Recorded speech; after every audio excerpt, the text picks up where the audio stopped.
റെയിൽപാളത്തിൽ തലവെച്ച് മരിക്കാൻ മമ്മൂട്ടി വരുന്നതും അതേ ട്രാക്കിൽ തലവെച്ച് ട്രെയിൻ കാത്ത് മരിക്കാൻ കിടക്കുന്ന ജയറാമിനെ മമ്മൂട്ടി കാണുന്നതുമായ അർത്ഥമെന്ന സൂപ്പർഹിറ്റ് ചിത്രത്തിലെ മറക്കാനാവാത്ത ആ രംഗം ചിത്രീകരിക്കാൻ സത്യനും കൂട്ടരും തിരുവനന്തപുരത്തെ ഒരു റെയിൽവേ ട്രാക്കായിരുന്നു തെരഞ്ഞെടുത്തത്.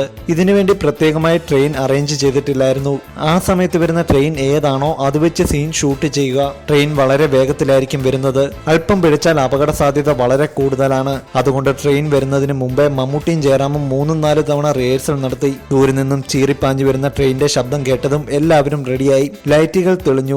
സത്യനന്ദിക്ക ട്രെയിനിന്റെ അകലം കണക്കാക്കി ആക്ഷൻ പറഞ്ഞു. ട്രെയിൻ മിന്നൽ പിള്ളർ പോലെ വരികയാണ്. ജയറാം ആകട്ടെ പാഞ്ഞു വരുന്ന ട്രെയിനിന് മുന്നിൽ ട്രാക്കിൽ കിടന്ന ഭയങ്കര അഭിനയവും. ജയറാമിന്റെ ജീവൻ അപകടത്തിലാണെന്ന് മനസ്സിലാക്കിയ മമ്മൂട്ടി സകല ദൈവങ്ങളെയും വിളിച്ച് ഓടിച്ചെന്ന് ജയറാമിനെ ട്രാക്കിൽ നിന്നും പിടിച്ചു വലിച്ച് താഴേക്കിട്ടു. ദേഷ്യം അടക്കാനാവാതെ മമ്മൂട്ടി വായിൽ വന്നതെല്ലാം ജയറാമിനെ വിളിച്ചു.